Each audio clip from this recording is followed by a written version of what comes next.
Hello guys, welcome to another build for me, and this is just off the back of the 10th of December patch for Guild Wars 2, the balance patch for pretty much all the classes in the game.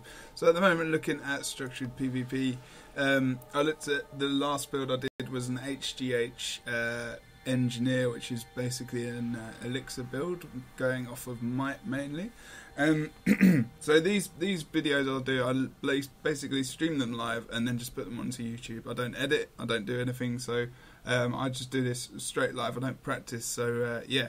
There's more of these coming just when I make them and just when I've been playing around. So this build, a lot of other guys have been playing it. I'm not sure there's any videos up about it at the moment, but basically it's a nice point holder build with some nice condition damage and some nice control effects as well. So I'm just going to quickly go through the traits quickly. So it's 0, 10, 30, 30, 0. So going in 10 for firearms, reducing the recharge on flamethrower and elixir gun skills. Also giving you 100 condition damage and the 100 precision. And giving critical hits have a chance to cause bleeding. Also a nice extra condition there, which is very, very good. As you can see, we do have the flamethrower. So the main reason I'm using the flamethrower at all in this build is really for the air blast, which is a really, really good knockback. And the recharge on that, as you can see, is 12 seconds. So it's a really, really, really fast cooldown. Good for control on targets. And it's an AoE knockback. It's not just a single target, so it's really, really nice, especially if you're against clones and minions and everything. It just works against everything, so it's really nice. Going into inventions, as you can see, is healing and toughness, so it's very, very bunkery build. Gaining protection when you're critically hit. In the master, going for elite supplies, so you don't have to go for this potentially, but in a 2v1 situation, this has saved my life. I've actually turned the fight around completely and waited for allies to come and help. So I can actually do quite a lot of damage in this spec, whilst not a lot of damage, but enough sustained damage to take down people and to hold my own on the point and to piss them off so they can just run away basically. But you could go for many other things. Gaining toughness with shield, also recharging shield skills, so you get that knockback and the blast a lot quicker. Power based on toughness potentially, but it's not really power oriented, this build. Taking less damage when knocked down or stunned as well is probably quite useful. Other than that, there's not really much else you can use. And then going for elixir infused bombs, which is quite useful for this build.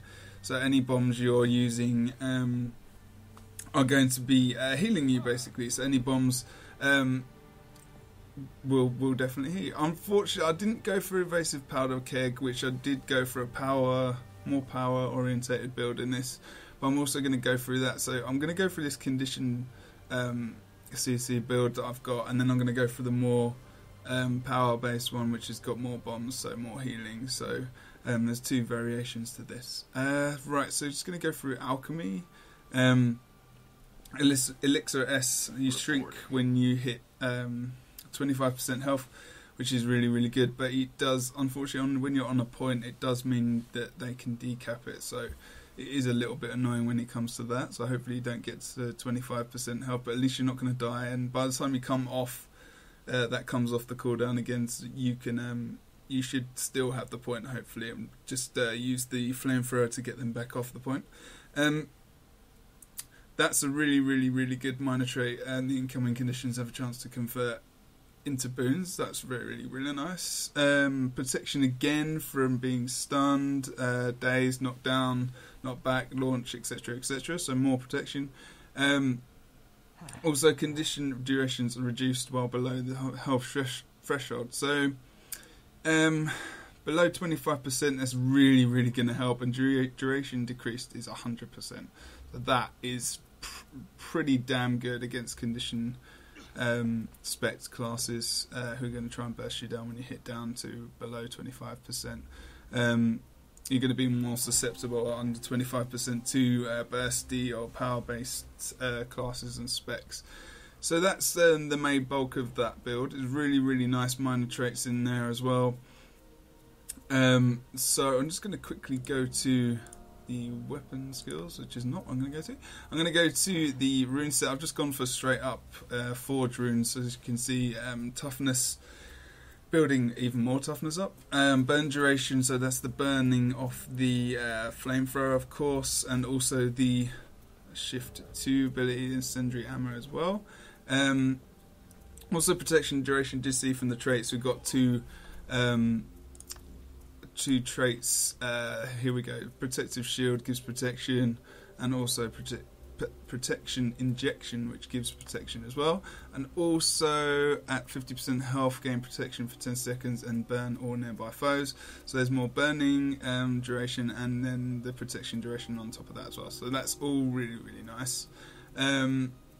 Just ignore that because it's a bug in the game at the moment, and just need to switch back to that and switch back to this. There we go.